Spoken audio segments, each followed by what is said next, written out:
Tajemství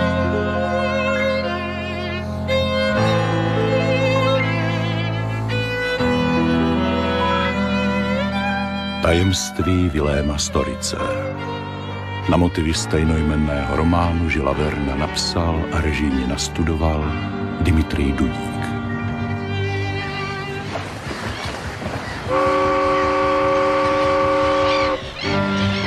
Pane! Už mi dochází trpělivost. Mondie! Jestli něco chcete, řekněte mi to. Ale přestaňte mě stále sledovat a stavět se mi do cesty!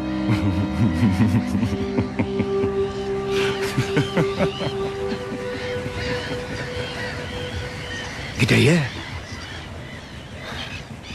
Nesnesitelný chlap.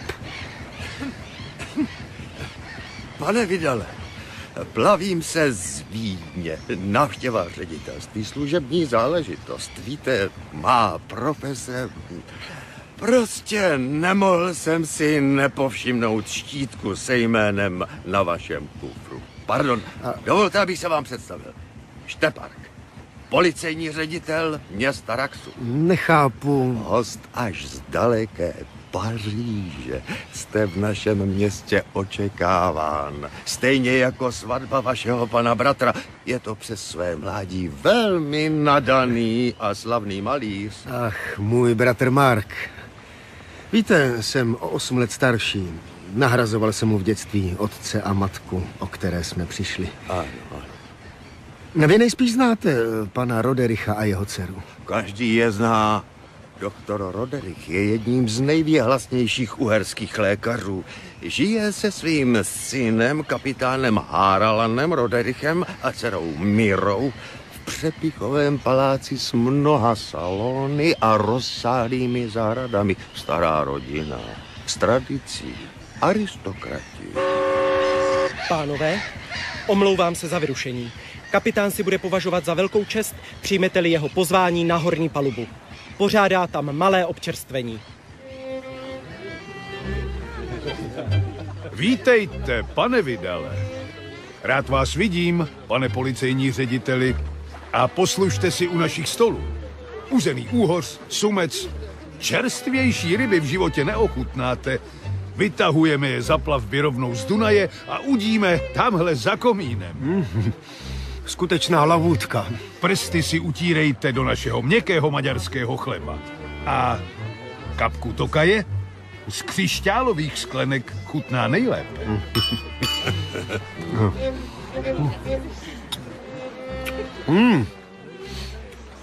Výborné. Víte, pánové, ačkoliv je již datum svatby stanoveno, znám svou nadcházející švagrovou pouze z bratrových nadšených dopisů. Ale znáte to, zamilovaný muž není příliš soudný. Je slečna Mira Roderichová skutečně tak půvabná? Slavé slovo. Je nádherná. Není proto divu, že byla velmi obletována. A krom jiných měla i jednoho velmi vytrvalého nápadníka. Kdyby Mark věděl o nějakém soku, jistě by se mi o něm v dopisech zmínil. Fakt, že požádal o ruku slečny Roderichové, vzbudil tehdy v Raxu značný rozruch. Myslel jsem, že bude lépe, když se o tom dozvíte. A jak se jmenuje ten odmítnutý nápadník? Vilém Storic. Storic. Není snad příbuzným toho proslulého německého vědce? Ano, syn. Ale ve zdejších krajích jeho otce lidé nevnímají jako člověka vědy, ale spíše... kapitáne, nemáte tu dnešní noviny? Prosím. Děkuji. No, poslechněte si to sám. Již za pár dní se bude ve Šprembergu konat pietní obřad k výročí smrti Otto Storice. A tady. Lidé, kteří věří v nadpřirozené síly, přisuzovali Otto Storicovi nadlidskou moc. Zůstane pro ně už navždy černokněžníkem a mocným spojencem ďábla. Tomu snad může věřit jen pár pomatenců. Že pak, u nás třeba až na výjimky celé město. Ale poslyšte, co píšou dále. Předpokládáme, že se na hřbitov přivalí doslova davy zvědavců. Již teď se proslýchá, že lid očekává Zázrak. Nikoho by nepřekvapilo, kdyby se nadzvedl náhrobní kámen a přízračný vědec by v celé své slávě vstal z mrtvých. Ale každý ví, že pověrčivost nemá nic společného se zdravým rozumem a tak dále. A tak dále. Pánové, musím se vám teď omluvit. Budeme se chystat na přistání. Tamhle z porcelánové mísy si naberte halásle, hustou rybí polévku s paprikou. Delikatesa. Mimochodem, pane Štepárku, třeba byste mi jako policejní odborník mohl pomoci. Ale jistě. Na lodi se s námi plaví muž. Asi 35letý, vysoký, ryšavé vlasy, drzý výraz, panovačné rysy obličeje. Nejspíš průšák. Nikoho takového jsem si nevšiml, ačkoliv ukradl vám něco? Ne, to ne. Jen na mě po celou cestu vyzývavě civěl. Jestli mi chce něco říct, proč za mnou nepřijde rovnou? Za civění nikoho zatknout nemohu, bohužel. Přinesu vám misku halásle, příteli. A vy se zatím kochejte naší půvabnou uplývající krajinou.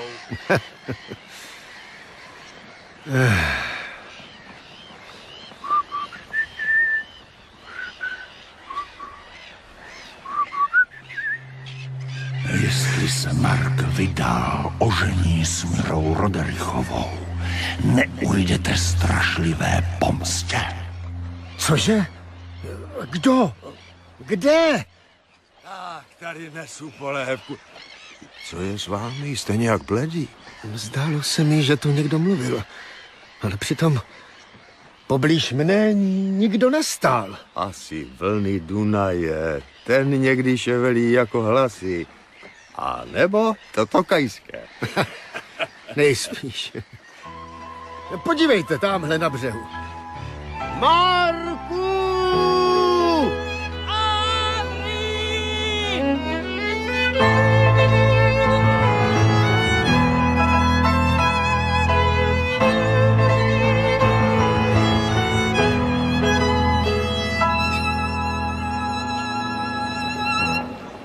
Palác Roderichů.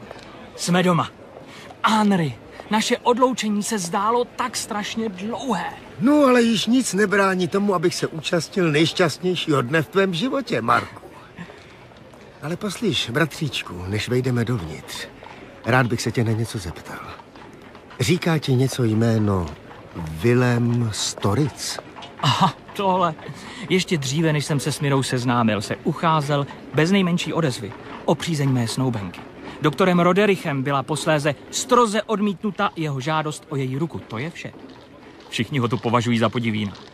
Ale opravdu si s tím chlapíkem nedělej starosti. Pojď!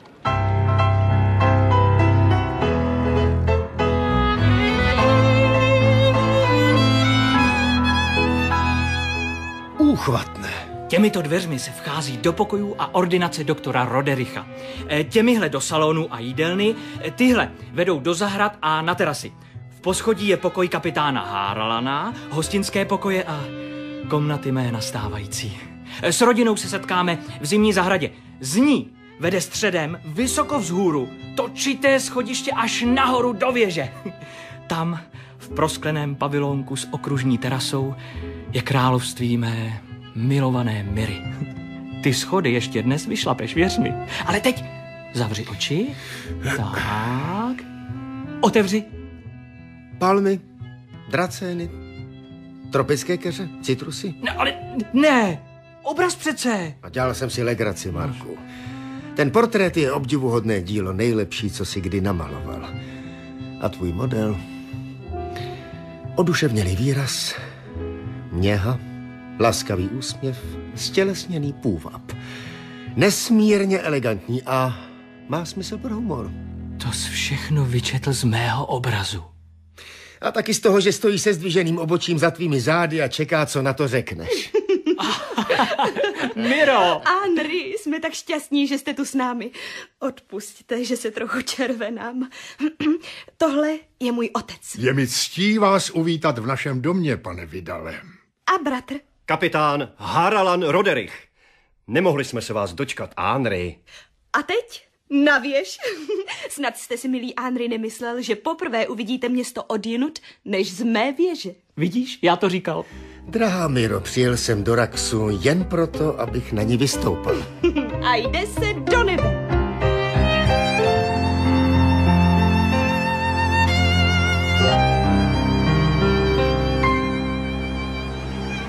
Skutku nádherný výhled.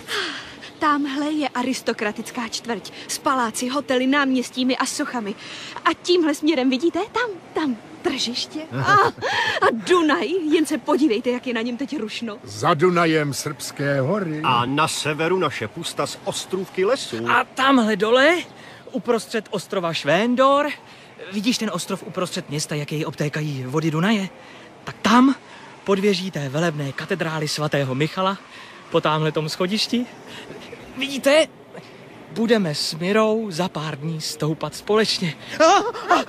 Proboha! Co se stalo? Jakoby do mě někdo ze zadu strčil. Sotva jsem se stačil zachytit zábran. Marku! Ukažte.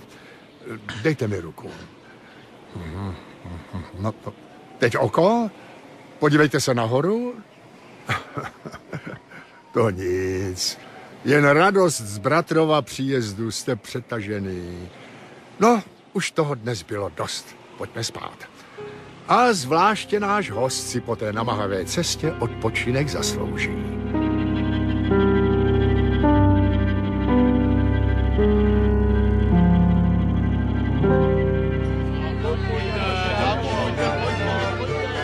Děkuji, kapitáne Haralane, že jste mě vzal na prohlídku Raxu.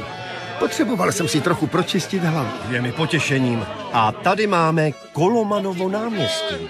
Malebné. Jak těm mužům spadají na hruď spod širáků dva mohutné copy.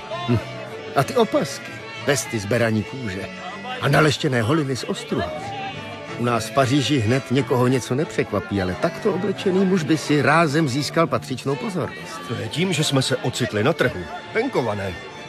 Teď projdeme po bulváru Tékely na nábřeží Batiány. A komu patří tahle ruina? Vždyť hyzdí bulvár. Magistrát by měl takový schátralý dům odkoupit a demolovat. Kéž by se tak stalo. Aspoň by majitel opustil město a táhl ke všem čertům, svým nejbližším příbuzným. Podívejte, tamhle jde. Ale toho člověka přece znám. Cestoval jsem s ním na lodi. Tak to byl vaším spolucestujícím Vilém Storic. Pane kapitáne, nesu vzkaz. Váš otec by s vámi rád hovořil. Čeká na vás v paláci.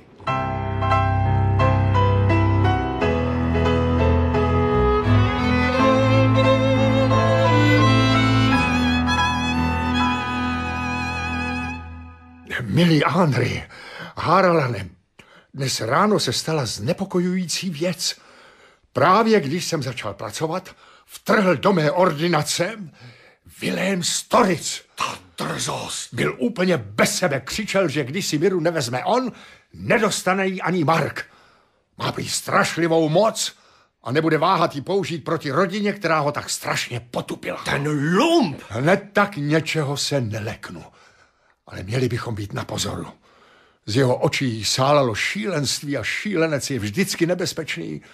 Vyhrožoval nám smrtí. Jdu za ním, já s ním zatočím. To by nebylo moudré, Haralane. Zachovejte chladnou hlavu, jen žádný zbytečný skandál. Myslete na svou sestru. Nesmí se nic dozvědět, rozrušilo by jí to. Čeká jí nejkrásnější den jejího života. A jak nám vlastně Storic může uškodit? Do paláce ho sloužící přece nevpustí. Jsou to jen naduté a hysterické výlevy zhrzeného nápadníka. Miro! To je báječné, že jste tady všichni tři. Potřebovala bych poradit se zasedacím pořádkem na zásnubní hostině. Té honorace?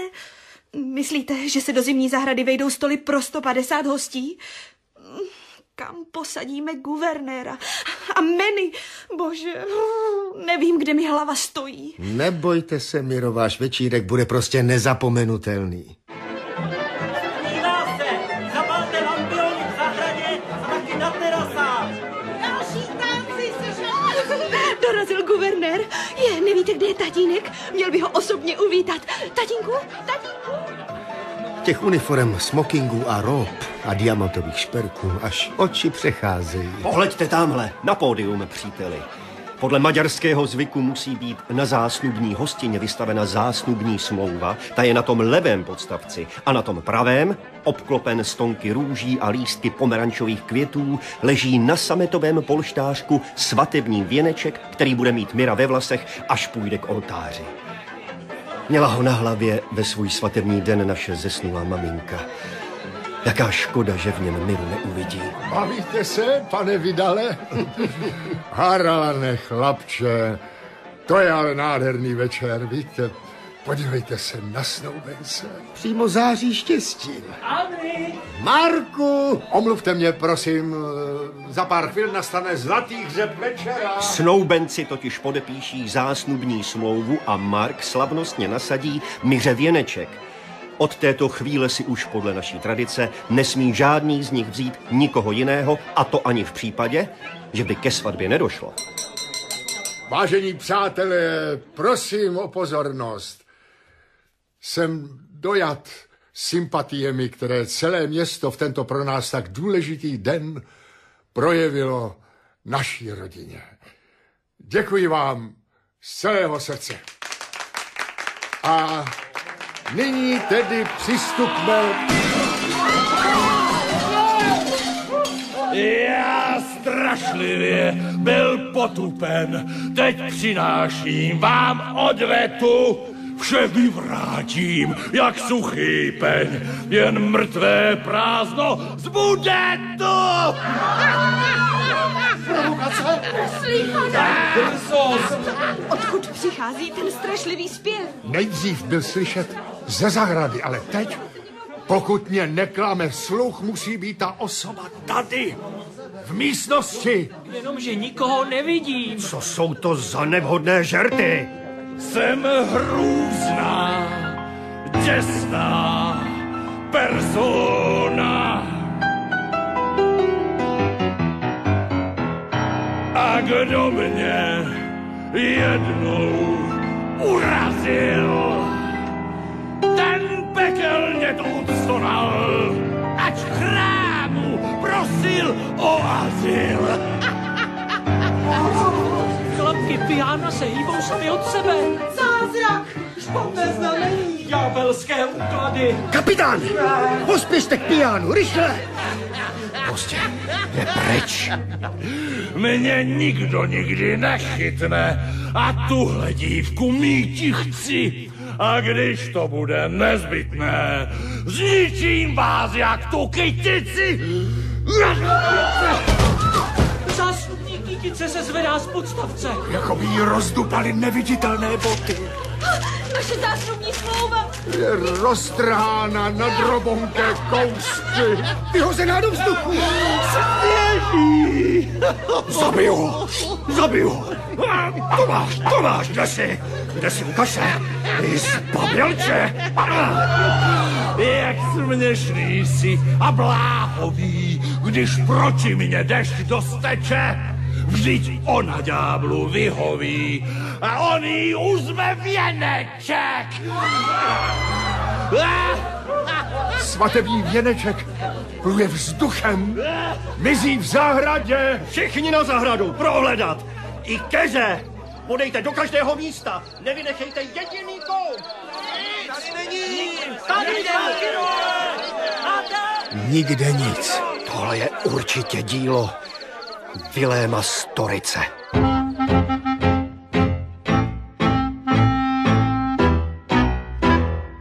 Posaďte se, prosím, pánové. Rád vás zase vidím, pane policejní řediteli. Slyšel jsem už, jak skončila vaše zásnubní hostina, pane Marku. Je mi to moc líto. Co vaše snoubenka? Včerejší události velmi rozrušily. Dobrá.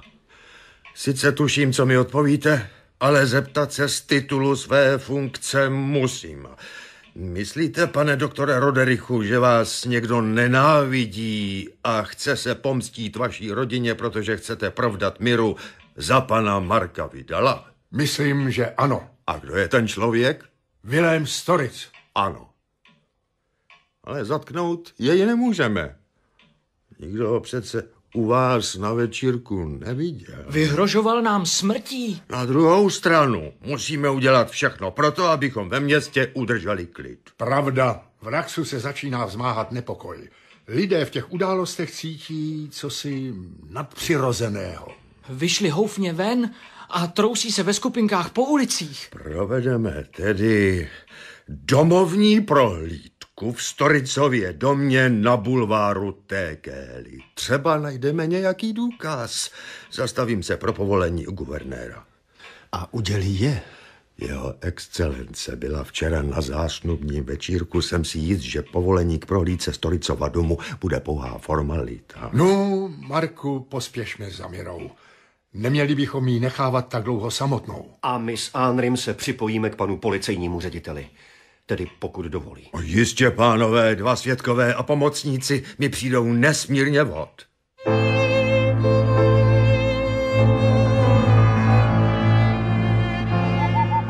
Okna jsou zabedněna. Bydlí tady jen se svým starým sluhou. Bez pochyby nikdo není doma. Nebyl bych si tak jistý. Z komína stoupá tenký proužek kouře. Pánové, tohle je 6 našich tajných policistů v civilu. Službám, pane! Máte páčidla, chlapi? Dveře i brána budou bez pochyby zamčeny. Nechal bránu otevřenou. Ke dveřím. Otevřete! Dveře taky nejsou zamčené. Zapalte lucerny a louče. Je tu někdo? Slyšeli jste? Jeden muž zůstane na stráži u dveří. Ostatní za mnou. Tudy. Kuchyň.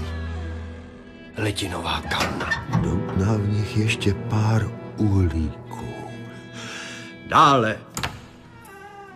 Salon. Všimněte si. Hodiny musel včera někdo... Natáhnout. Ten obraz. Stojí pod ním napsáno Otto Storic. Zvedněte lampu. Znamenité dílo. Jakoby ten muž s ježatými vlasy, ohnivýma očima a mohutným čelem chtěl vystoupit z plátna a zakřičet, jak se opovažujete rušit můj klid. Překvapující podoba otce se synem. Dál. Pracovna. Strašný nepořádek těch knih. Matematika, fyzika, chemie. Prazvláštní nástroje a aparáty. Křivule, destilační přístroje, kány a chemikálie v baňkách. Tady je zajímavý rukopis. O světle a jeho vlastnostech. Zajistit. Podívejte. Tamhle ta lávička na římse opalizuje.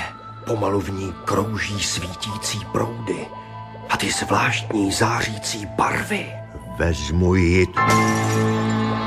Jako by mi sama uskočila spod ruky. Podivná vůně. Opravdu podivná, co se tu náhle vznáší. Dál. Pravda. Do patra. Ložnice, nic zvláštního. Postel, noční stolek, skříň. No, jen šatstvo. Dubový prádelník. Slyšeli jste to? Prohledejte půdu. Běžte, ať vám neunikne ani myš. Podívejte, co jsem našel. Myřin svatební věneček. Ten darebák. A máme důkaz. Nic, nikde nikdo. Dům je prázdný, pane policejní řediteli. Prohlédli jsme každý kout. Nevadí. Pojďme dolů. Máme, co jsme potřebovali. Dům zamknout, zapečetit, strážit 24 hodin. Ze všech stran.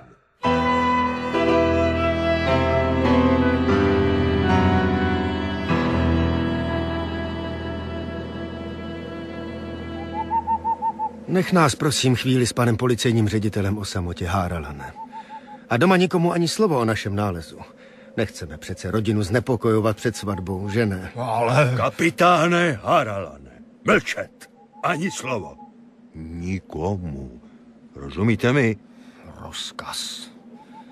Kdybych ho jen dostal do rukou. Víte, pane Štepárku, byl bych moc rád, kdyby svatební obřad proběhl bez potíží.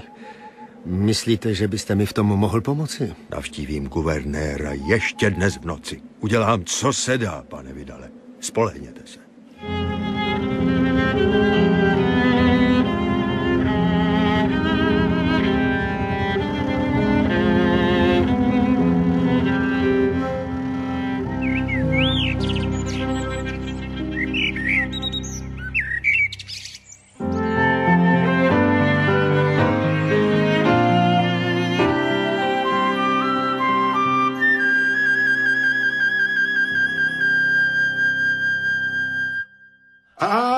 Tady jste, milý pane Vidale, vy jste si ale přispal.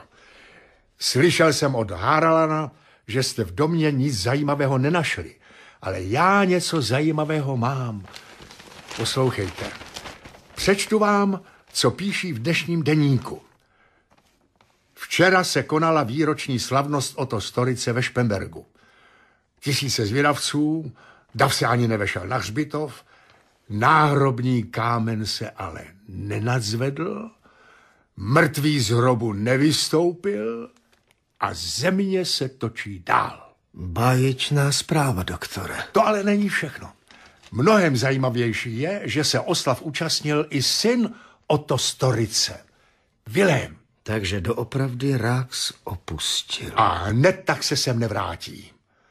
Guvernér totiž vydal výnos, kterým je mu zapovězen pobyt na území nejen města Raxu, ale celého Rakouska-Uherska. A pohraniční hlídky mají bystré oči, to mi věřte. Nemůže nám tedy uškodit. A zítra se Mira Roderichová stane ženou Marka Vidala. Ať se to tomu čaroději líbí, nebo ne. Marku, jsi šťastný muž. Máš tu nejkrásnější nevěstu na světě. Ale jděte vy, lichotníku. Ty šaty s vyšitými pomerančovými květy ti neuvěřitelně sluší. A závoj by dosáhl snad až na Champs-Élysées. Hlavně, že mám svůj svatební věneček po mamince. Tady Henri jej včera našel na zahradě. Díky, Henri. Díky. Kočáry jsou tady! Nastupovat! Do prvního nevěsta a tatínek, do druhého Mark se svědky. Pojďte, Henri.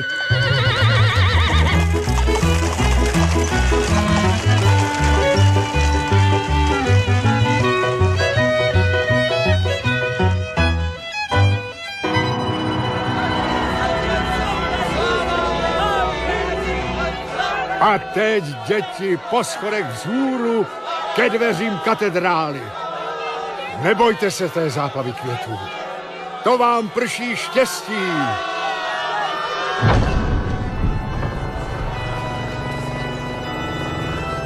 Toho lidu. Katedrála svatého Michala přímo praská ve švech.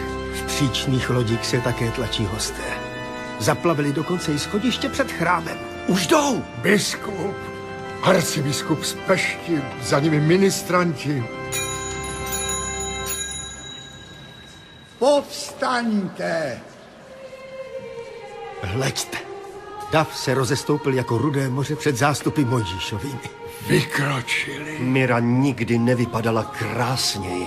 A Mark, jak se na ně dívá, musí ji velmi milovat.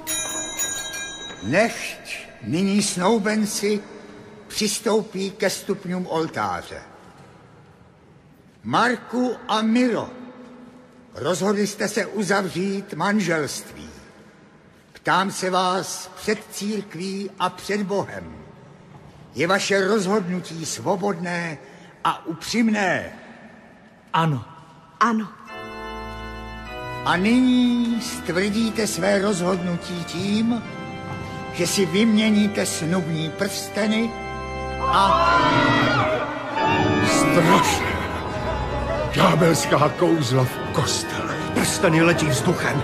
Biskup se svíjí na zemi. A teď někdo srazil arcibiskupa. I Mark padá, pro boha. Běda manželům! Hrůzu! Prokletí! A smrt! Miro? Skácela se na zem. Snad není. Miro, holčičko.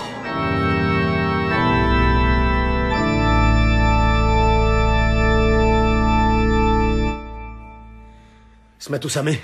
Haralane, doktore Roderichu. Jsou dveře zamčeny. Na 2 západy.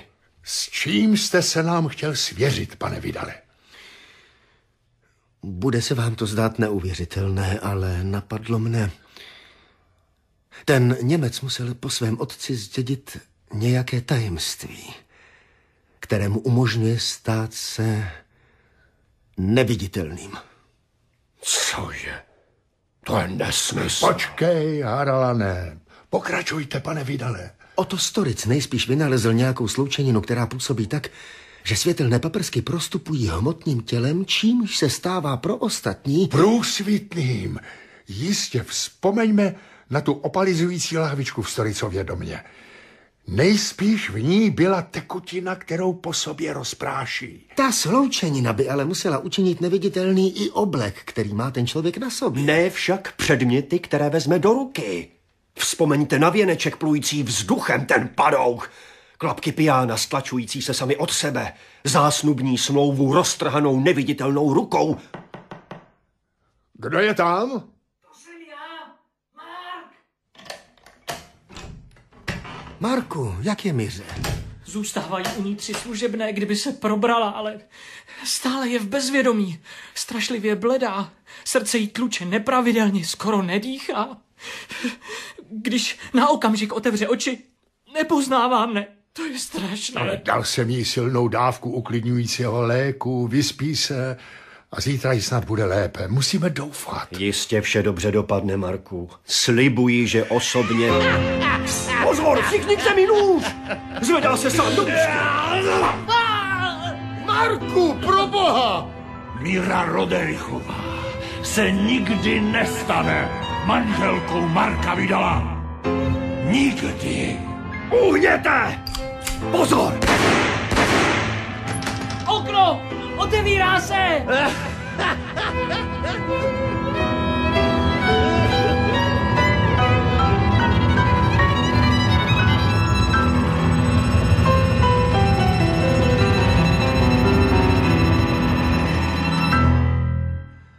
Říkáte, že byl přímo zde? Bohužel opět unikl ten zločinec. Nůž, že letěl sám vzduchem? Jak je vám, Marku? Budu v pořádku. Naštěstí to skutečně není nic vážného. Čepel dýky sklouzla po levé lopatce. Rána je povrchová a rychle se zahojí. Tentokrát, pane policejní řediteli, útok minul cíle. Ale bude tomu tak i napříště. Takže vy myslíte, pane Vidale, že původcem těch kouzel je kapalina schopná měnit vlastnosti solárního spektra? Jsem o tom přesvědčen. Jenomže to by nastolilo další otázky. Nepoužívají Storicův vynález i další osoby? Kdo by jim mohl zabránit, aby nevnikali do obydlí, kdykoliv se jim zlíbí a nezasahovali do soukromí občanů? Musí se občan tohoto města od této chvíle bát, že ho někdo tajně sleduje a může s ním naložit, jak se mu zachce? Nevezme za své i soukromí, nejintimnější rodinná tajemství. Neznamená to, že právo lidí na soukromí je naprosto podupáno? Kdyby se to rozkřiklo. Je tu pan biskup. Hledám vás po celém městě, pane policejní řediteli. Co se děje, otče? Obyvatelé Repsu vyšli do ulic. Na bulvár Tekely se seběhl rozvášněný dav. Otevřete okno, prosím. No, slyšíte? Zvoní na poplach? Nejprve se zvony rozezněly sami od sebe. Rakzané se seběhli na náměstí, nejstatečnější vyběhli na zvonici, zvony se doposud houpaly. ale zvoníci nikde. Chopili se tedy lan a pokračují ve vyzvánění. Město je ve varu. Určitě sílí přesvědčení, že Rax je v zajetí čar a kouzel. Je to tak. Guvernér je velmi zneklidněn.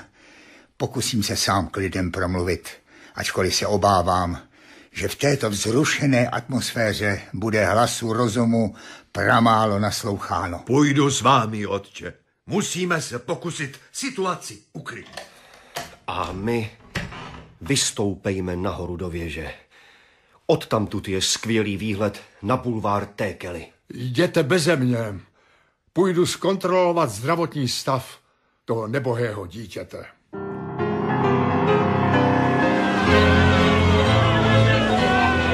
Město běsí. Ulicemi se valí rozlícený dav. Míří ke Storicovu domu. Kordon policistů se je marně snaží zadržet. Už vylomili mříž, obklíčili dům. Vypáčili dveře. Rozbili okna. Vyhazují nábytek do zahrady a na dvůr. Z oken laboratoře létají přístroje a křivule. Tříští se na kousky. Podívejte, vyšlehli plameny. Zachvátili první patro, už i druhé. Plápolá střecha. Za pár chvil zbudou ze Storicova domu jen doutnající trosky. Je lepší, že Storicův dům lehl popelem. Třeba to obyvatelstvo uklidní. Ale byl uvnitř jeho majitel? Ne. Na to se skutečně spoléhat nedá.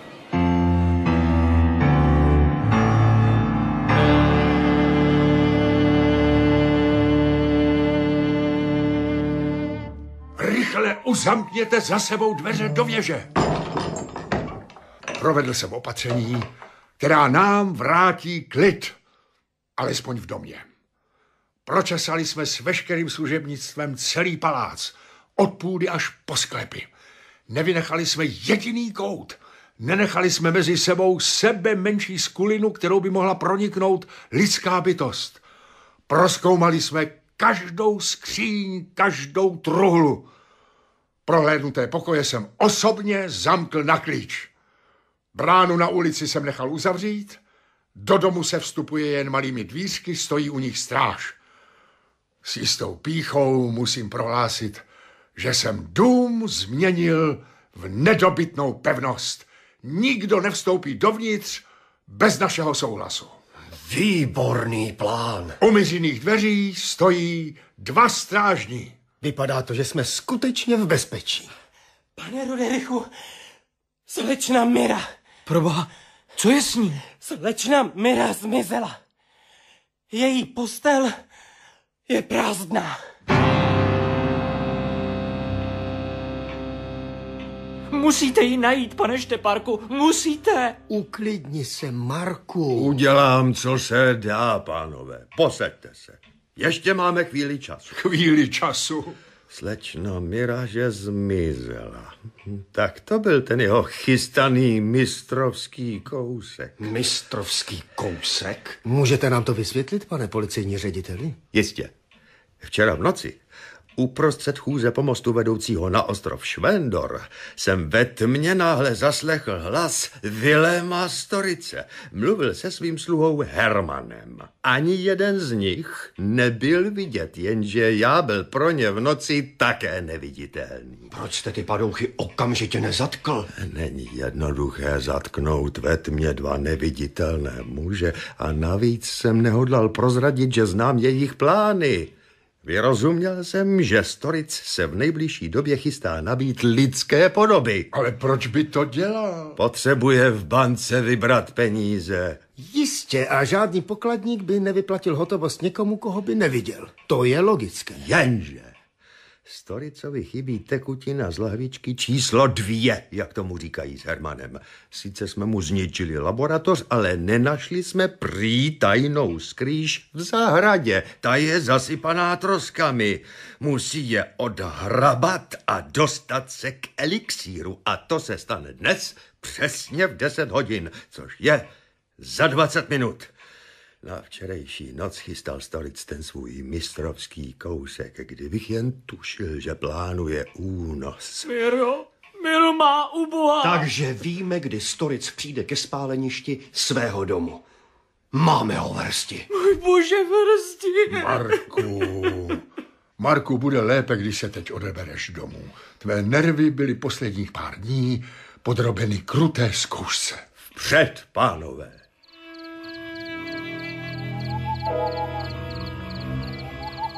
Je za 5 minut 10.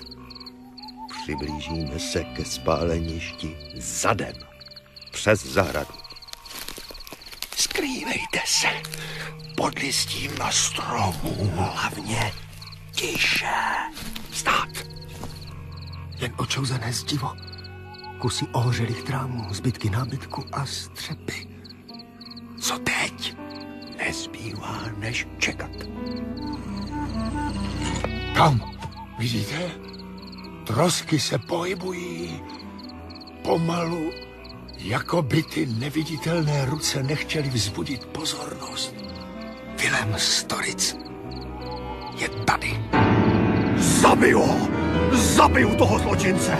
Zabiju ho! Stůjte, Haralane! Všechno pokazíte! Musíme za ním! Držím ho! Mám ho! Kde je Mira, ty marchante? Kde je vězníš? Nikdy! Rozumíte? Nikdy! Vysmekl se mi! Chyťte ho! Vojsko! Policie! Jdou brankou a chytají se za ruce. Další vylézají z trosek domu. A další lezou přes zeď zahrady. Jsou jich snad 100. Skvělá práce, pane Štěpánku. Vytvořili neprostupný kruh. A ve 3 řadách. Kruh se stále zmenšuje. Podobně se zatahuje smyčka. Za nimi! Tak kde jsi? Mně neunikneš, Storici. Pojď se být! Tak do toho! Konečně! Do střehu! Pojďme mu přeci na pomoc! Souboj je záležitostí 2 mužů. Čest a hrdost. Nesmíme se do toho plést. A to ani v případě, že je jeden z duelantů neviditelný. Ten Storic tedy umí se šavlí zacházet. Ostří se míhá vzduchem jako netopír. Haralan je zasažen do ramene, ale přesto jde neohroženě dopředu. Duše! Ze vzduchu tryská proud krve! Podívejte. Na zemi se zjevují obrysy těla. Už je vidět. Ještě žije. Zmítá se v křečích. Kde je Mira? Řekni mi, kde je Mira? Krvavá pěna u úst. Doširoka rozevřené oči v sloup. Tělo stuhlé v křeči. Bez pulzu. Ten už nám nic neprozradí, chlapče.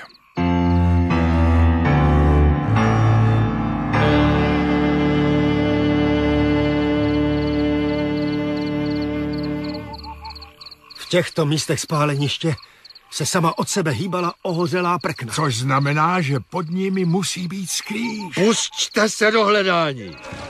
Ať mě věda prokleje, ale neodejdu, dokud nezničím všechny zásoby toho ďábelského elixíru. Do poslední kapky. Máme to! A kovový kruh zapuštěný do padacích dveří!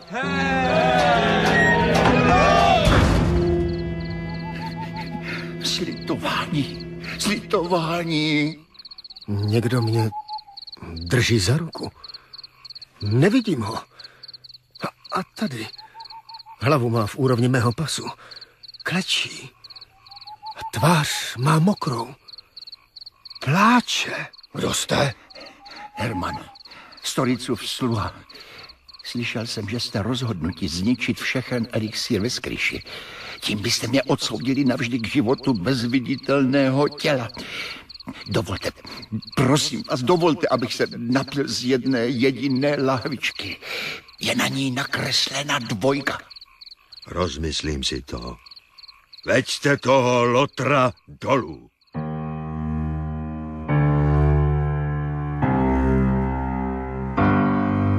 Skutečně.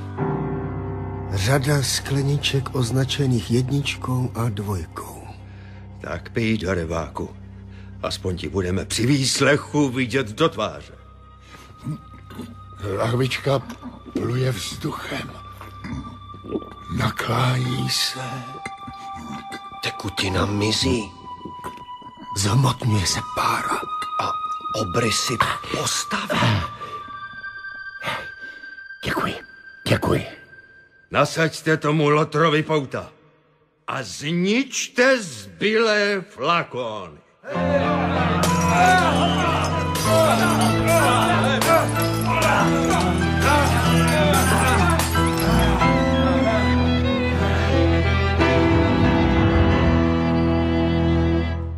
A co plánujete teď, pane Štepárku? Hermana předvedeme na policejní ředitelství. Smím se účastnit výslechu, pane? Máte na to plné právo, kapitáne Háralané. A Storicovo tělo poneseme veřejně na Márách přes celé město před radnici. Celý Rax musí na vlastní oči vidět mrtvolu.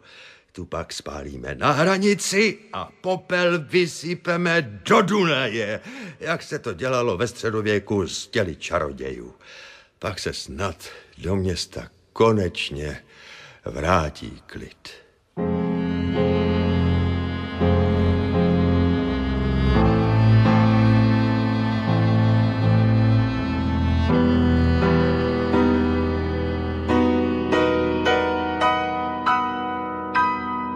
Cože?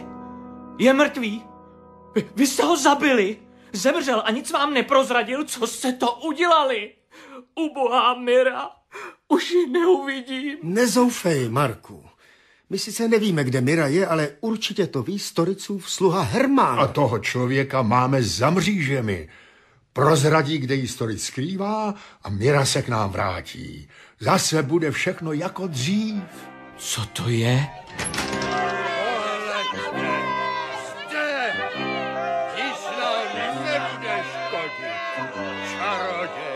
Průvod nese Storicovo tělo městem. Připadá mi to přeci jen poněkud barbarské. Háralane, konečně. Tak povídej. Bohužel, Hermanův výslech nepřinesl žádné výsledky. Marně jsme mu vyhrožovali nejstrašnějšími tresty. Marně nabízeli pohádkové odměny. Stále tvrdil, že netuší, kde by Mira mohla být. O únosu prý nic nevěděl. Nedostali jsme z něj nic užitečného. Už to vypadalo, že jej budeme muset pustit na svobodu, když mu náhle selhalo srdce. Oživovací pokusy k ničemu nevedly. Miro! Volal jsi mě, Marku? Umírám hlady. Už se bude podávat večeře? Spala jsem jako do vody hozená. Miro? Tváříte se, jako byste byli překvapení, že mě vidíte. Co se stalo?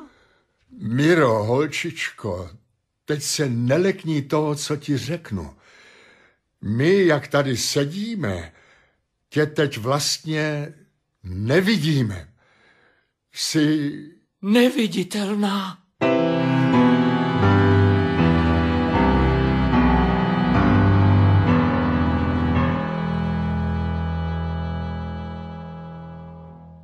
Storic ji musel postříkat elixírem z lahvičky a nejspíš jí dal navíc čichnout nějaké omamné látky. Spala více než 24 hodin bez jediného pohybu. Mysleli jsme, že únosce Miru drží Bůh ví kde a přitom ležela celou dobu ve své vlastní posteli. Já hlupák. Propíchl jsem jediného člověka, který mé milované sestřičce mohl vrátit viditelné tělo. Háralane, to já bych si měl dělat výčitky svědomí. Proč jsem jen dovolil policejnímu řediteli Štepárkovi, aby tak zbrkle zničil lahvičky s elixírem? Co bych jen dal za jeden jediný flakonek s číslem 2? Pánové, nezbývá než přijmout nastalou situaci jako vůli osudu. To, co řeknu, je kruté, ale budeme se s tím muset smířit. Mira navždy zmizela ze světa viditelných lidí. Zjeví se nejspíš podobně jako Vilém Storic až na smrtelné posteli. Přátelé, nelekejte se. Jsem tady. Nyní budou předměty poletovat po pokoji jako motýlci. Co pak hledáte, milý Henri? Tu knihu, co jste si položil na stůl? Tady je. Tatínku, je čas, abych vás jako obvykle políbila. Nastavte tvář směrem k oknu. Tak. A vy, můj drahý Marku, tady jsou mé ruce, stiskněte je. Kam to tápete, vy popleto? Sem, za mým hlasem. Haralane, proč se tak smutně díváš? Ujišťuji tě, že se šťastně usmívám. Henri, nabídněte mi rámě. Ano, ještě kousek. Ještě? Tak. Ano. A doprovoďte mě, prosím, do altánu na zahradě. A vy ostatní, pojďte, prosím, za námi.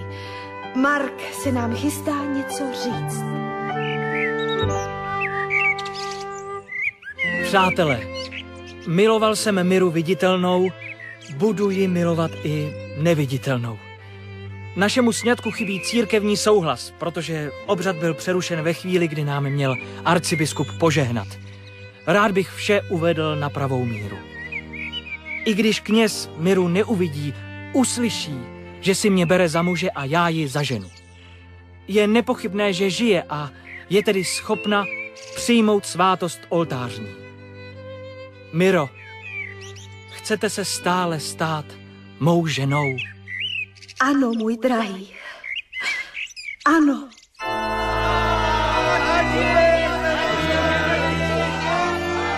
Druhá svatba se konala jako první v katedrále svatého Michala.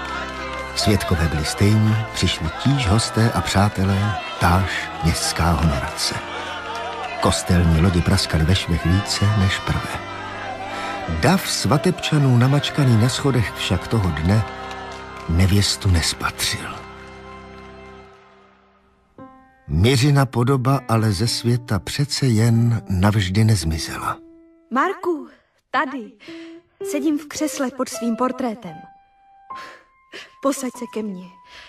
Dívej se na obraz, na kterém si mě tak nádherně spodobnil a budeme si povídat. Je to skoro, jako by se zdíval na mou tvář, drahý. Zůstal jsem po svatbě ještě několik týdnů v Raxu, ale povinnosti mne stále neúprosněji volaly z jižních Uher zpět do Paříže. Události, které jsem prožil, byly však tak silné, že jsem na ně nedokázal přestat myslet. Snad posté jsem si v duchu přehrával scénu, která vyvrcholila smrtí Viléma Storice. A v tom se mi v hlavě rozsvítilo, jako by někdo zažehl tisíce luceren. Jistě. Co když Storic přestal být neviditelným jen proto, že ztratil spoustu krve poté, co ho Haralan probodl šavlí? Pak by jehla lékaře, která by opakovaně pouštěla žilou a následně pumpovala do těla krev novou, a to vše znovu a znovu tak dlouho, až by po zlořečené tekutině nezůstala v organismu ani stopa, musela vrátit Miře její viditelnou podobu. Usedl jsem vzrušen k psacímu stolu, abych Markovi napsal o své teorii, když jsem od něj obdržel zprávu. Psal, že její Mira již brzy učiní otcem. Měl jsem zbaleno v několika málo dnech. Na den, kdy jsem dorazil do Raxu, nezapomenu, co budu živ. Říká se, že se zázraky nedějí, ale toho dne se stal. To vám mohu odpřísáhnout. Henri, děje se něco neuvěřitelného, pojď za mnou, rychle pojď. Vítej na světě, maličký. Miro, holčičko. Sestřičko, jako by se vynořovala z mlhy. Já tě vidím. Vidím tě, drahá. Marku, otče, Haralane, Henri, opravdu mě... Miro, jsi krásnější, než si tě pamatuji. Ano, chtěl jsem požádat o pomoc lékařskou vědu, ale příroda si poradila sama. Mark se svou ženou bydlí již několik let v nádherném paláci v Paříži, nedaleko mého domu, což mi umožňuje trávit se svým synovcem hodně času. Můj bratr se totiž stal uznávaným a vyhledávaným malířem. Každý rok u něj tráví několik měsíců doktor Roderich s Haralanem, již plukovníkem. Manželé Vidalovi se svým potomkem pak jezdí pravidelně na návštěvu do Raxu. Mark a Mira jsou šťastní. Dej nebe, aby jejich štěstí trvalo mnoho let a aby už nikdo nemusel vytrpět to, co oni. Dej nebe, aby už nikdo nikdy neobjevil ohavné tajemství Viléma Storice.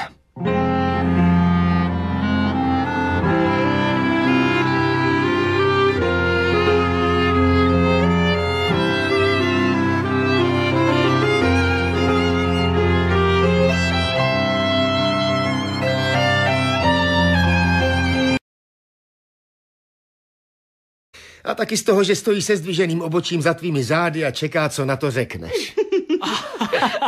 Miro! Henry, jsme tak šťastní, že jste tu s námi. Odpusťte, že se trochu červenám. Tohle je můj otec. Je mi ctí vás uvítat v našem domě, pane Vidale. A bratr? Kapitán Haralan Roderich. Nemohli jsme se vás dočkat, Henry. A teď? Na věž. Snad jste si, milý Henry, nemyslel, že poprvé uvidíte město odjinud, než z mé věže. Vidíš, já to říkal. Drahá Miro, přijel jsem do Raxu jen proto, abych na ní vystoupil. A jde se do nebe.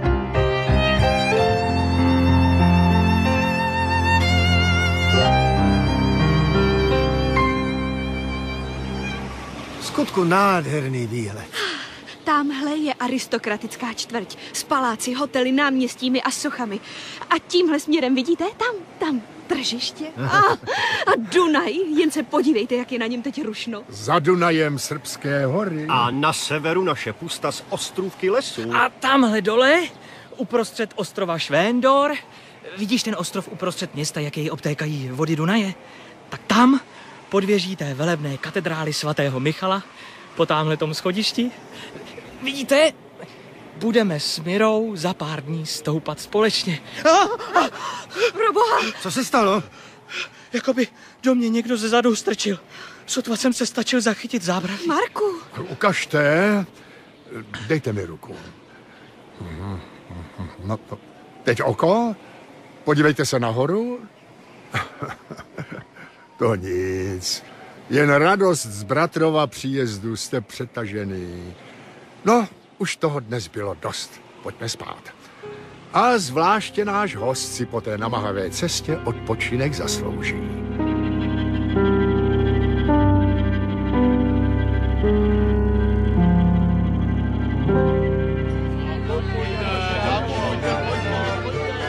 Děkuji, kapitáne Haralane, že jste mě vzal na prohlídku Raxu. Potřeboval jsem si trochu pročistit hlavu. Je mi potěšením. A tady máme Kolomanovo náměstí. Malebné. Jak těm mužům spadají na hruď spod širáků dva mohutné copy. A ty opasky, vesty z beraní kůže a naleštěné holiny z ostruhami. U nás v Paříži hned někoho něco nepřekvapí, ale takto oblečený muž by si rázem získal patřičnou pozornost. To je tím, že jsme se ocitli na trhu. Venkované. Teď projdeme po bulváru Tékely na nábřeží Batiány. K komu patří tahle ruina? Vždyť hyzdí bulvár. Magistrát by měl takový schátralý dům odkoupit a demolovat. Kéž by se tak stalo. Aspoň by majitel opustil město a táhl ke všem čertům, svým nejbližším příbuzným. Podívejte, tamhle jde. Ale toho člověka přece znám. Cestoval jsem s ním na lodi. Tak to byl vaším spolucestujícím Vilém Storic. Pane kapitáne, nesu vzkaz. Váš otec by s vámi rád hovořil. Čeká na vás v paláci.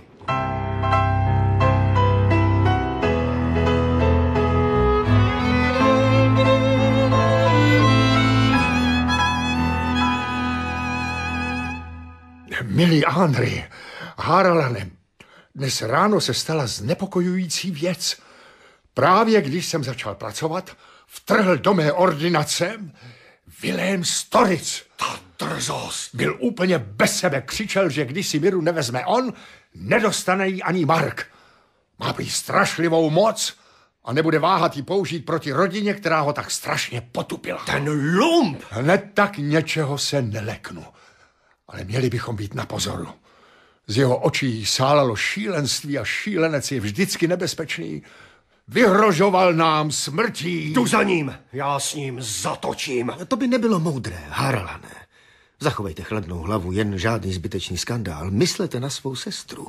Nesmí se nic dozvědět, rozrušilo by jí to. Čekají nejkrásnější den jejího života. A jak nám vlastně Storic může uškodit? Do paláce ho sloužící přece nevpustí. Jsou to jen naduté a hysterické výlevy zhrzeného nápadníka. Miro! Miro! To je báječné, že jste tady všichni tři. Potřebovala bych poradit se zasedacím pořádkem na zásnubní hostině. Té honorace? Myslíte, že se do zimní zahrady vejdou stoly pro 150 hostí? Kam posadíme guvernéra? A Manny? Bože, nevím, kde mi hlava stojí. Nebojte se, Miro, váš večírek bude prostě nezapomenutelný. Snídá se! Zapalte lampiony v zahradě a taky na terasách! Další tanci se Dorazil guvernér. Nevíte, kde je tatínek? Měl by ho osobně uvítat. Tatínku? Těch uniform, smokingů a rob a diamantových šperků až oči přecházejí. Pohleďte tamhle, na pódium, příteli. Podle maďarského zvyku musí být na zásnubní hostině vystavena zásnubní smlouva, ta je na tom levém podstavci a na tom pravém, obklopen stonky růží a lístky pomerančových květů, leží na sametovém polštářku svatební věneček, který bude mít Mira ve vlasech, až půjde k oltáři. Měla ho na hlavě ve svůj svatební den naše zesnulá maminka. Jaká škoda, že v něm Miru neuvidí. Bavíte se, pane Vidale? Haralane, chlapče, to je ale nádherný večer, víte. Podívejte se na snoubence. Přímo září štěstím. Anny! Marku! Omluvte mě, prosím, za pár chvil nastane zlatý hřeb večera. Snoubenci totiž podepíší zásnubní smlouvu a Mark slavnostně nasadí Miře věneček. Od této chvíle si už podle naší tradice nesmí žádný z nich vzít nikoho jiného, a to ani v případě, že by ke svatbě nedošlo. Vážení přátelé, prosím o pozornost. Jsem dojat sympatiemi, které celé město v tento pro nás tak důležitý den projevilo naší rodině.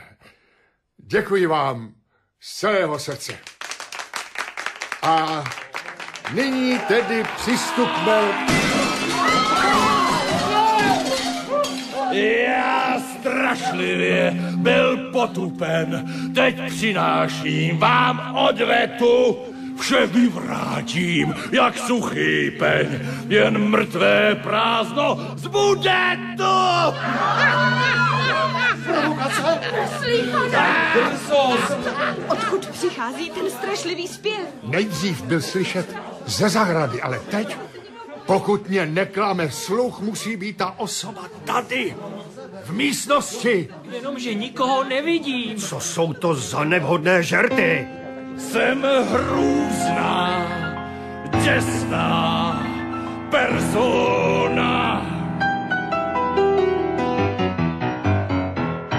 A kdo mě jednou urazil, ten pekelně to odstonal, ať chrámu prosil o azyl. Chlapky pijána se hýbou sami od sebe. Zázrak! Špatné znamení! Ďábelské úklady! Kapitán! Pospěšte k pijánu, rychle! Prostě jde pryč. Mě nikdo nikdy nechytne a tuhle dívku míti chci. A když to bude nezbytné, zničím vás jak tu kytici. Zásnubní kytice se zvedá z podstavce. Jako by jí rozdupali neviditelné boty. Naše zásnubní smlouva! Je roztrhána na drobonké kousky. Vyhozená do vzduchu. Zabiju ho! Zabiju ho! Tomáš, kde jsi? Kde jsi, ukaž se? Ty zbabělče! Jak směšný jsi a bláhový, když proti mně dešť dosteče. Vždyť ona ďáblu vyhoví a on jí uzme věneček. Svatební věneček pluje vzduchem, mizí v zahradě. Všichni na zahradu, prohledat. I keře. Podejte do každého místa. Nevynechejte jediný kout. Tady není. Nikde nic. Tohle je určitě dílo Viléma Storice. I kousek. Můžete nám to vysvětlit, pane policejní řediteli? Jistě. Včera v noci uprostřed chůze po mostu vedoucího na ostrov Švendor jsem ve tmě náhle zaslechl hlas Viléma Storice. Mluvil se svým sluhou Hermanem. Ani jeden z nich nebyl vidět, jenže já byl pro ně v noci také neviditelný. Proč jste ty padouchy okamžitě nezatkl? Není jednoduché zatknout ve tmě dva neviditelné muže a navíc jsem nehodlal prozradit, že znám jejich plány. Vyrozuměl jsem, že Storic se v nejbližší době chystá nabít lidské podoby. Ale proč by to dělal? Potřebuje v bance vybrat peníze. Jistě, a žádný pokladník by nevyplatil hotovost někomu, koho by neviděl. To je logické. Jenže Storicovi chybí tekutina z lahvičky číslo 2, jak tomu říkají s Hermanem. Sice jsme mu zničili laboratoř, ale nenašli jsme prý tajnou skrýš v zahradě. Ta je zasypaná troskami. Musí je odhrabat a dostat se k elixíru. A to se stane dnes přesně v 10 hodin, což je za 20 minut. Na včerejší noc chystal Storic ten svůj mistrovský kousek, kdybych jen tušil, že plánuje únos. Miro má uboha. Takže víme, kdy Storic přijde ke spáleništi svého domu. Máme ho v hrsti. Můj bože, v hrsti. Marku, bude lépe, když se teď odebereš domů. Tvé nervy byly posledních pár dní podrobeny kruté zkoušce. Vpřed, pánové.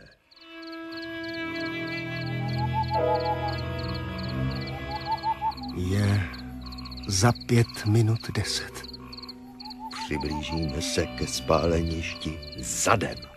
Přes zahradu. Skrývejte se pod listím na stromu. Hlavně tiše. Stát. Jen očouzené zdivo. Kusy ohořelých trámů, zbytky nábytku a střepy. Co teď? Nezbývá než čekat. Tam, vidíte? Trosky se pohybují. Pomalu, jako by ty neviditelné ruce nechtěly vzbudit pozornost. Vilém Storic je tady. Zabiju ho! Zabiju toho zločince! Zabiju ho! Stůjte, Haralane! Všechno pokazíte! Musíme za ním! Držím ho! Mám ho! Kde je Mira, ty parchante? Kde je vězníš? Nikdy! Rozumíte? Nikdy! Vysmekl se mi! Chyťte ho! Vojsko! Policie! Jdou brankou a chytají se za ruce. Další vylézají z trosek domu. A další lezou přes zeď zahrady. Jsou jich snad 100. Skvělá práce, pane Štěpánku. Vytvořili neprostupný kruh. A ve 3 řadách. Kruh se stále zmenšuje. Podobně se zatahuje smyčka. Za nimi! Tak kde jsi? Mně neunikneš, Storici. Pojď se být! Tak do toho! Konečně. Do střehu! Pojďme mu přeci na pomoc. Souboj je záležitostí 2 mužů. Čest a hrdost. Nesmíme se do toho plést. A to ani v případě, že je jeden z duelantů neviditelný. Ten Storic tedy umí se šavlí zacházet. Ostří se míhá vzduchem jako netopír. Haralan je zasažen do ramene, ale přesto jde neohroženě dopředu. Duše! Ze vzduchu tryská proud krve! Podívejte. Na zemi se zjevují obrysy těla. Už je vidět. Ještě žije. Zmítá se v křečích. Kde je Mira? Řekni mi, kde je Mira? Krvavá pěna u úst. Doširoka rozevřené oči v sloup. Tělo stuhlé v křeči. Bez pulzu. Ten už nám nic neprozradí, chlapče.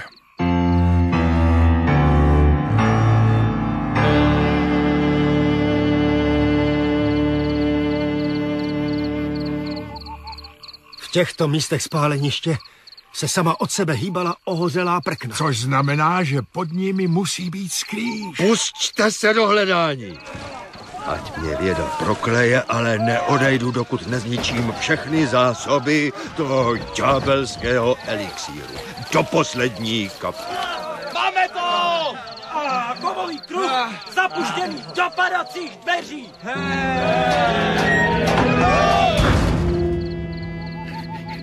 Slitování, slitování.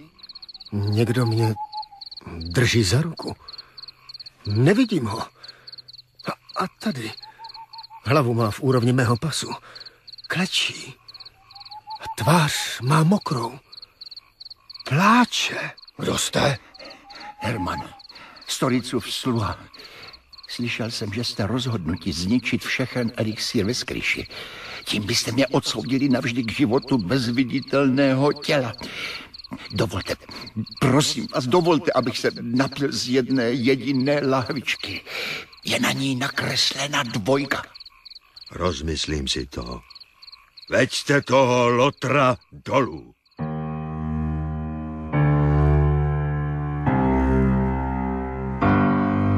Skutečně. Řada skleniček označených 1 a 2. Tak pij do reváku. Aspoň ti budeme při výslechu vidět do tváře. Lahvička pluje vzduchem. Naklání se. Tekutina mizí. Zhmotňuje se pára. A obrysy postavy. Děkuji. Nasaďte tomu lotrovi pouta a zničte zbylé flakony.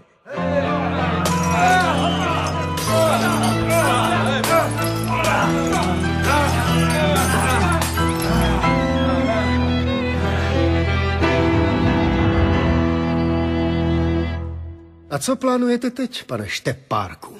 Hermana předvedeme na policejní ředitelství. Smím se účastnit výslechu, pane? Máte na to plné právo, kapitáne Haralane. A Storicovo tělo poneseme veřejně na Márách přes celé město před radnici. Celý Rax musí na vlastní oči vidět mrtvolu. Tu pak spálíme na hranici a popel vysypeme do Dunaje, jak se to dělalo ve středověku s těly čarodějů. Pak se snad do města konečně vrátí klid.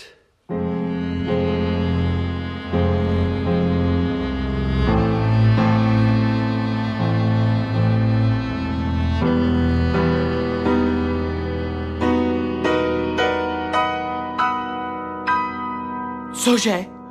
Je mrtvý? Vy jste ho zabili? Zemřel a nic vám neprozradil, co jste to udělali? Ubohá Mira, už ji neuvidím. Nezoufej, Marku. My sice nevíme, kde Mira je, ale určitě to ví Storicův sluha Herman. A toho člověka máme za mřížemi. Prozradí, kde ji Storic skrývá a Mira se k nám vrátí.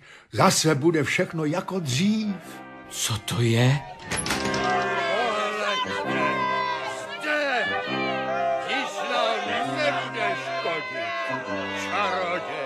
Průvod nese Storicovo tělo městem. Připadá mi to přeci jen poněkud barbarské. Haralane, konečně. Tak povídej. Bohužel, Hermanův výslech nepřinesl žádné výsledky. Marně jsme mu vyhrožovali nejstrašnějšími tresty. Marně nabízeli pohádkové odměny. Stále tvrdil, že netuší, kde by Mira mohla být. O únosu prý nic nevěděl. Nedostali jsme z něj nic užitečného. Už to vypadalo, že jej budeme muset pustit na svobodu. Arcibiskup z Pešti, za nimi ministranti. Povstaňte! Hleďte, dav se rozestoupil jako rudé moře před zástupy Mojžíšovými. Vykročili. Mira nikdy nevypadala krásněji. A Mark, jak se na ně dívá, musí ji velmi milovat. Nechť nyní snoubenci přistoupí ke stupňům oltáře. Marku a Miro, rozhodli jste se uzavřít manželství. Ptám se vás před církví a před Bohem. Je vaše rozhodnutí svobodné a upřímné? Ano. Ano. A nyní stvrdíte své rozhodnutí tím, že si vyměníte snubní prsteny a... Strašné. Ďábelská kouzla v kostele. Prsteny letí vzduchem. Biskup se svíjí na zemi. A teď někdo srazil arcibiskupa. I Mark padá, pro Boha. Běda manželům! Hrůzu! Prokletí! A smrt! Miro? Skácela se na zem. Snad není. Miro, holčičko.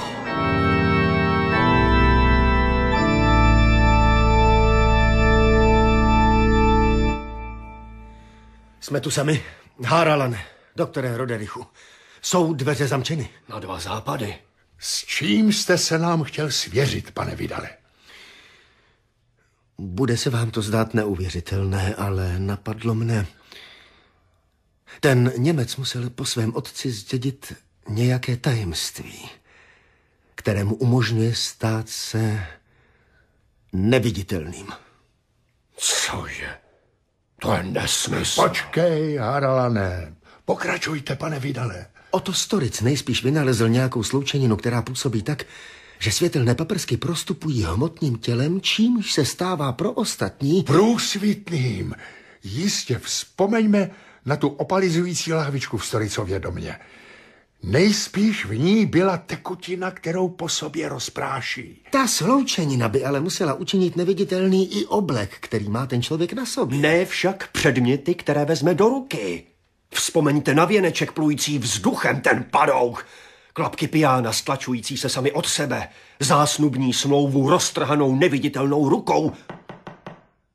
Kdo je tam? To jsem já, Mark.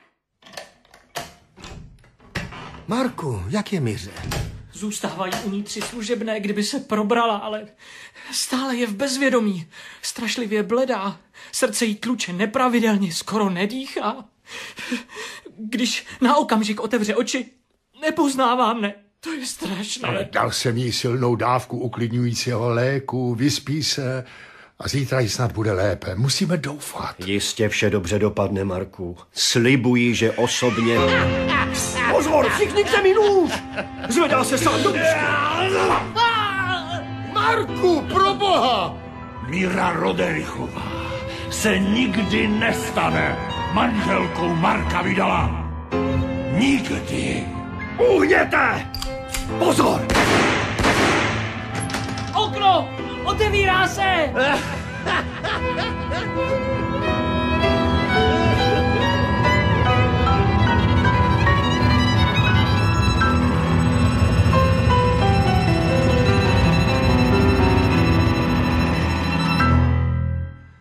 Říkáte, že byl přímo zde? Bohužel opět unikl ten zločinec. Nůž, že letěl sám vzduchem? Jak je vám, Marku? Budu v pořádku. Naštěstí to skutečně není nic vážného. Čepel dýky sklouzla po levé lopatce. Rána je povrchová a rychle se zahojí. Tentokrát, pane policejní řediteli, útok minul cíle. Ale bude tomu tak i napříště. Takže vy myslíte, pane Vidale, že původcem těch kouzel je kapalina schopná měnit vlastnosti solárního spektra? Jsem o tom přesvědčen. Jenomže to by nastolilo další otázky. Nepoužívají Storicův vynález i další osoby? Kdo by jim mohl zabránit, aby nevnikali do obydlí, kdykoliv se jim zlíbí a nezasahovali do soukromí občanů? Musí se občan tohoto města od této chvíle bát, že ho někdo tajně sleduje a může s ním naložit, jak se mu zachce? Nevezme za své i soukromí, nejintimnější rodinná tajemství. Neznamená to, že právo lidí na soukromí je naprosto podupáno? Kdyby se to rozkřiklo. Je tu pan biskup. Hledám vás po celém městě, pane policejní řediteli. Co se děje, otče? Obyvatelé Raxu vyšli do ulic. Na bulvár Tékely se seběhl rozvášněný dav. Otevřete okno, prosím. No, slyšíte? Zvoní na poplach. Nejprve se zvony rozezněly sami od sebe. Raxané se seběhli na náměstí, nejstatečnější vyběhli na zvonici, zvony se doposud houpaly, ale zvoníci nikde. Chopili se tedy lan a pokračují ve vyzvánění. Město je ve varu. Určitě sílí přesvědčení, že Rax je v zajetí čar a kouzel. Je to tak. Guvernér je velmi zneklidněn. Pokusím se sám k lidem promluvit, ačkoliv se obávám, že v této vzrušené atmosféře bude hlasu rozumu pramálo nasloucháno. Půjdu s vámi, otče. Musíme se pokusit situaci uklidnit. A my vystoupejme nahoru do věže. Odtamtud je skvělý výhled na bulvár Tékely. Jděte beze mě. Půjdu zkontrolovat zdravotní stav toho nebohého dítěte.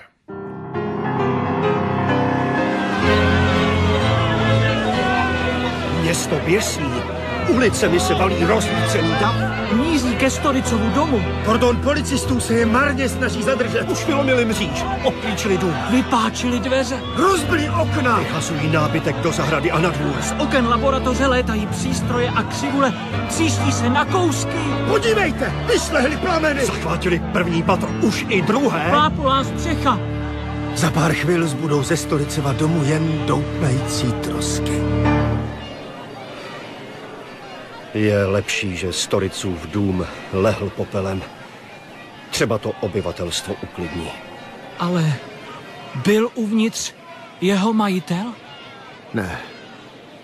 Na to se skutečně spoléhat nedá.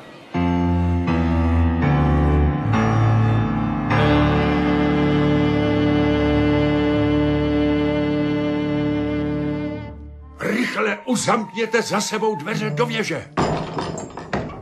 Provedl jsem opatření, která nám vrátí klid, alespoň v domě. Pročesali jsme s veškerým služebnictvem celý palác, od půdy až po sklepy. Nevynechali jsme jediný kout. Nenechali jsme mezi sebou sebe menší skulinu, kterou by mohla proniknout lidská bytost. Prozkoumali jsme každou skříň, každou truhlu. Prohlédnuté pokoje jsem osobně zamkl na klíč.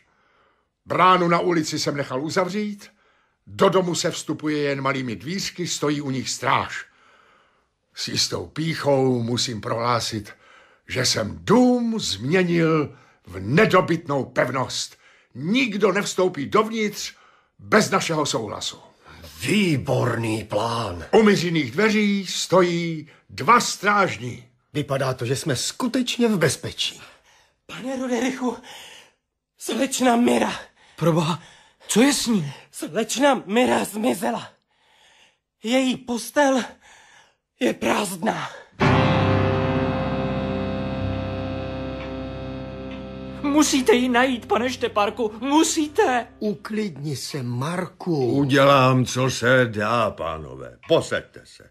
Ještě máme chvíli času. Chvíli času? Slečno Mira, že zmizela. Tak to byl ten jeho chystaný mistrovský kousek. Mistrovský.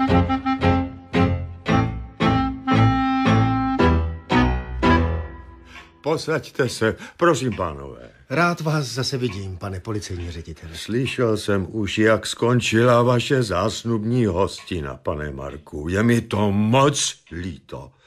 Co vaše snoubenka? Včerejší události velmi rozrušily. Dobrá. Sice tuším, co mi odpovíte, ale zeptat se z titulu své funkce musím. Myslíte, pane doktore Roderichu, že vás někdo nenávidí a chce se pomstít vaší rodině, protože chcete provdat Miru za pana Marka Vydala? Myslím, že ano. A kdo je ten člověk? Vilém Storic. Ano. Ale zatknout jej nemůžeme. Nikdo ho přece u vás na večírku neviděl. Vyhrožoval nám smrtí. Na druhou stranu musíme udělat všechno proto, abychom ve městě udrželi klid. Pravda, v Raxu se začíná vzmáhat nepokoj. Lidé v těch událostech cítí cosi nadpřirozeného. Vyšli houfně ven a trousí se ve skupinkách po ulicích. Provedeme tedy domovní prohlídku v Storicově domě na bulváru Tékély. Třeba najdeme nějaký důkaz. Zastavím se pro povolení u guvernéra. A udělí je? Jeho excelence byla včera na zásnubním večírku. Jsem si jist, že povolení k prohlídce Storicova domu bude pouhá formalita. No, Marku, pospěšme za Mirou. Neměli bychom jí nechávat tak dlouho samotnou. A my s Anrym se připojíme k panu policejnímu řediteli. Tedy pokud dovolí. Jistě, pánové, 2 svědkové a pomocníci mi přijdou nesmírně vhod.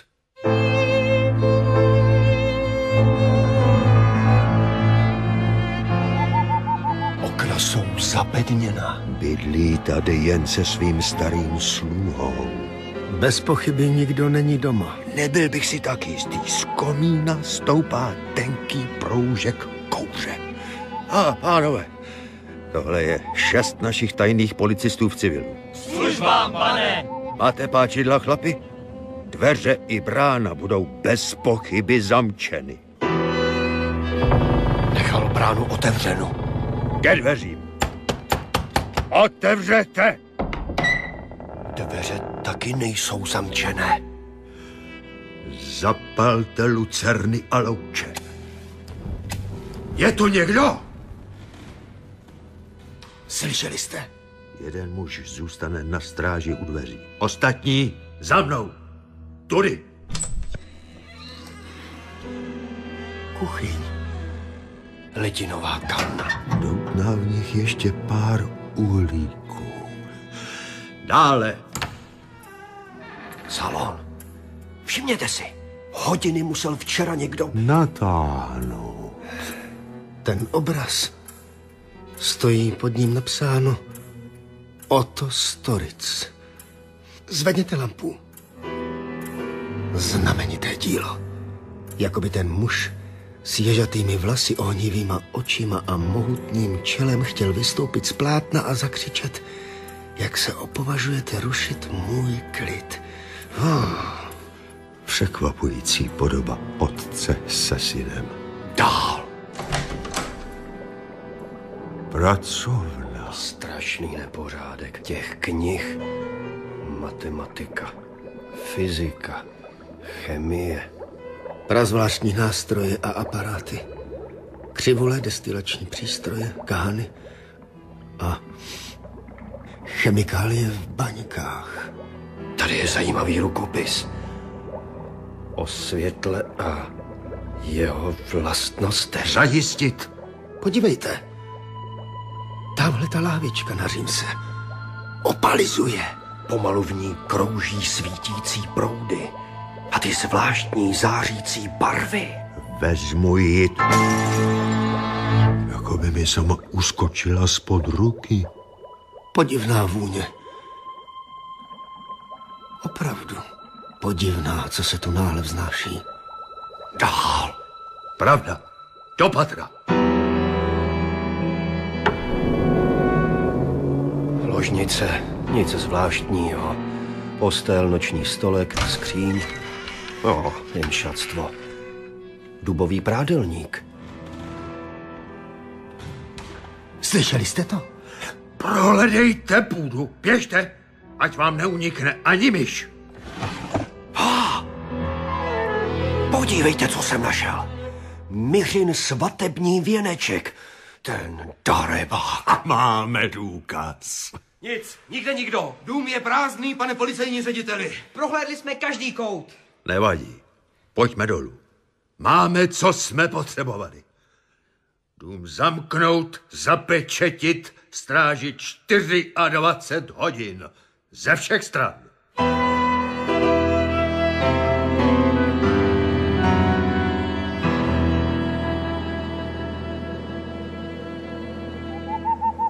Nech nás prosím chvíli s panem policejním ředitelem o samotě, Haralane. A doma nikomu ani slovo o našem nálezu. Nechceme přece rodinu znepokojovat před svatbou, že ne? Ale... Kapitáne Haralane, mlčet. Ani slovo. Nikomu. Rozumíte mi? Rozkaz. Kdybych ho jen dostal do rukou. Víte, pane Štepárku, byl bych moc rád, kdyby svatební obřad proběhl bez potíží. Myslíte, že byste mi v tom mohl pomoci? Navštívím guvernéra ještě dnes v noci. Udělám, co se dá, pane Vidale. Spolehněte se.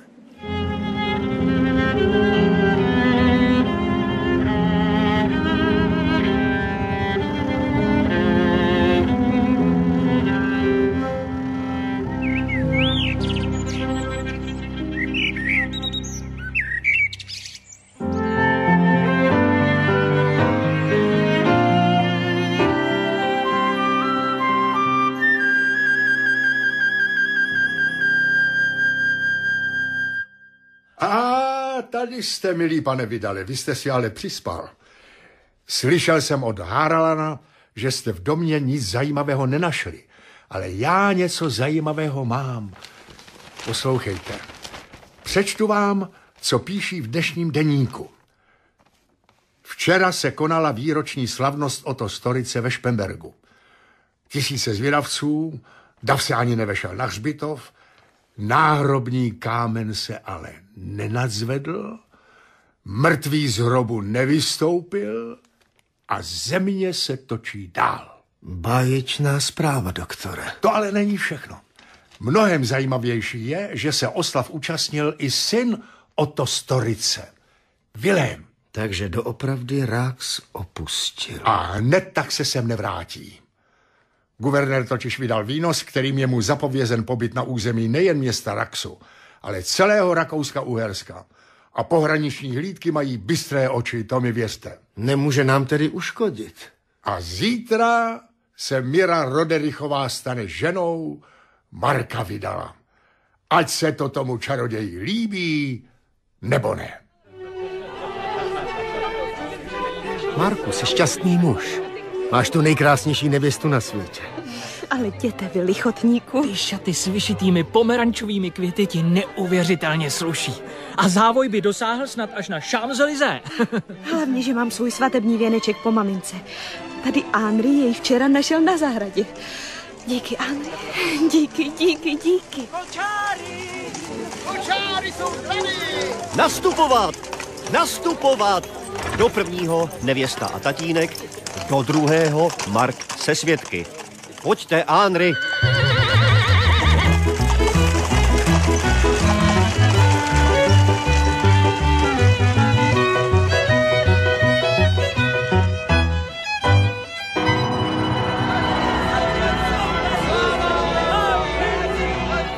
A teď, děti, po schodech vzhůru ke dveřím katedrály.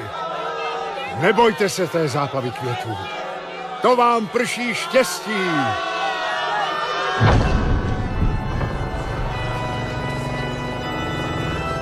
Toho lidu. Katedrála svatého Michala přímo praská ve švech. V příčných lodích se také tlačí hosté. Zaplavili dokonce i schodiště před chrámem. Už jdou!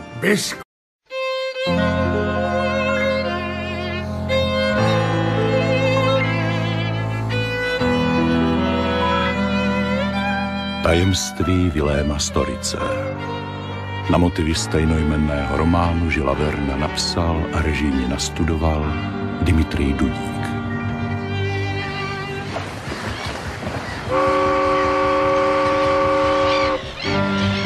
Pane! Už mi dochází trpělivost. Mondie! Jestli něco chcete, řekněte mi to. Ale přestaňte mě stále sledovat a stavět se mi do cesty!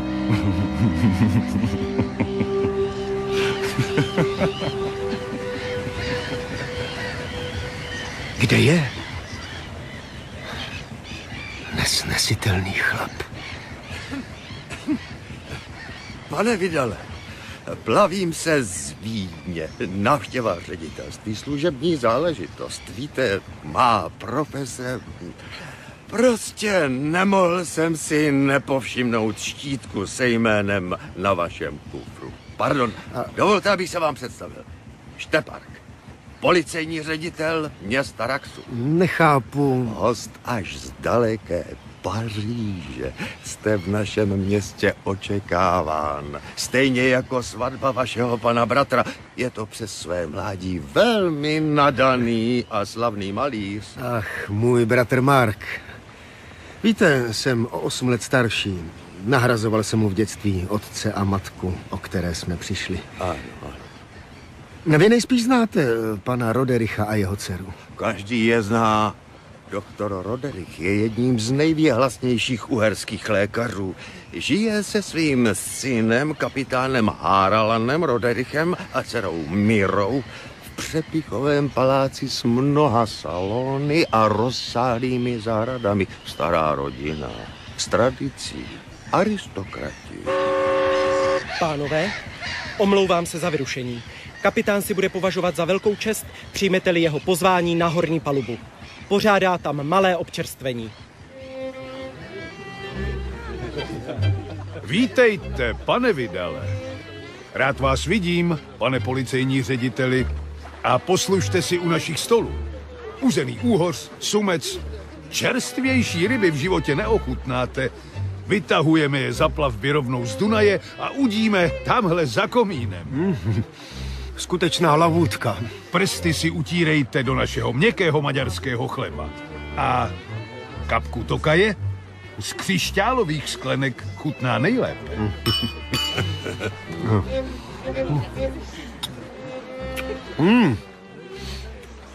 Výborné. Víte, pánové, ačkoliv je již datum svatby stanoveno, znám svou nadcházející švagrovou pouze z bratrových nadšených dopisů. Ale znáte to, zamilovaný muž není příliš soudný. Je slečna Mira Roderichová skutečně tak půvabná? Slabé slovo.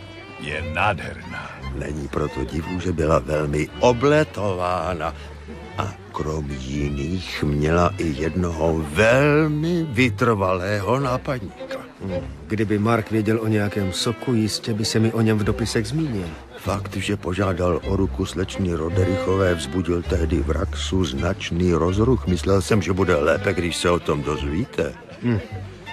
A jak se jmenuje ten odmítnutý nápadník? Vilém Storic.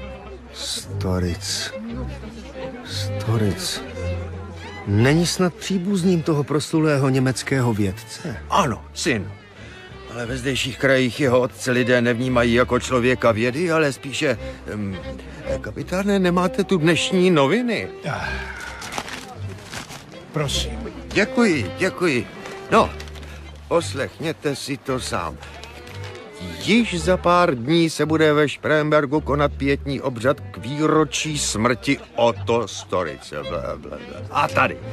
Lidé, kteří věří v nadpřirozené síly, přisuzovali Otto Storicovi nadlidskou moc. Zůstane pro ně už navždy černokněžníkem a mocným spojencem ďábla. Tomu snad může věřit jen pár pomatenců. Je pak, u nás třeba až na výjimky celé město. Ale poslyšte, co píšou dále. Předpokládáme, že se na hřbitov přivalí doslova davy zvědavců. Již teď se proslýchá, že lid očekává zázrak. Nikoho by nepřekvapilo, kdyby se nadzvedl náhrobní kámen a přízračný vědec by v celé své slávě vstal z mrtvých. Ale každý ví, že pověrčivost nemá nic společného se zdravým rozumem a tak dále. A tak dále. Pánové, musím se vám teď omluvit. Budeme se chystat na přistání. Tamhle z porcelánové mísy si naberte halásle, hustou rybí polévku s paprikou. Delikatesa.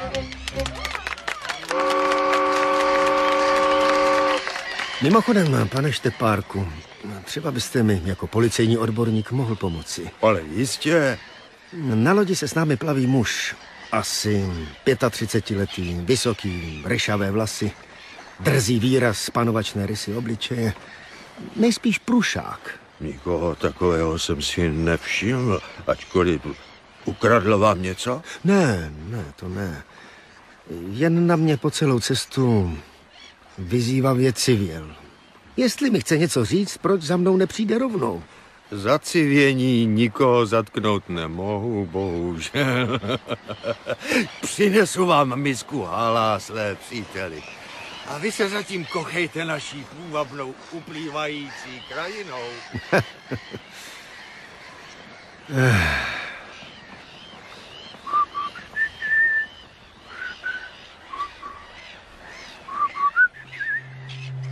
Jestli se Mark vydal, ožení s Mirou Roderichovou, neujdete strašlivé pomstě. Cože? Kdo? Kde? Tak, tady nesu polévku. Co je s vámi? Jste nějak bledí? Zdálo se mi, že tu někdo mluvil. Ale přitom poblíž mne nikdo nestál. Asi vlny Dunaje. Ten někdy ševelí jako hlasy. A nebo to tokajské. Nejspíš. Podívejte, tamhle na břehu. Marku!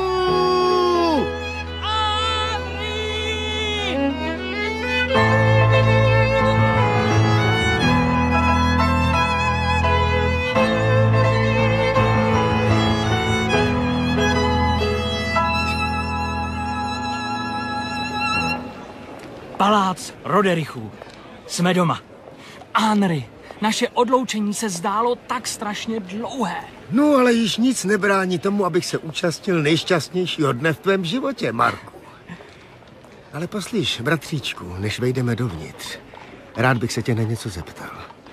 Říká ti něco jméno Vilém Storic? Aha, tohle. Ještě dříve, než jsem se s Mirou seznámil, se ucházel bez nejmenší odezvy o přízeň mé snoubenky. Doktorem Roderichem byla posléze stroze odmítnuta jeho žádost o její ruku. To je vše. Všichni ho tu považují za podivína. Ale opravdu si s tím chlapíkem nedělej starosti. Pojď!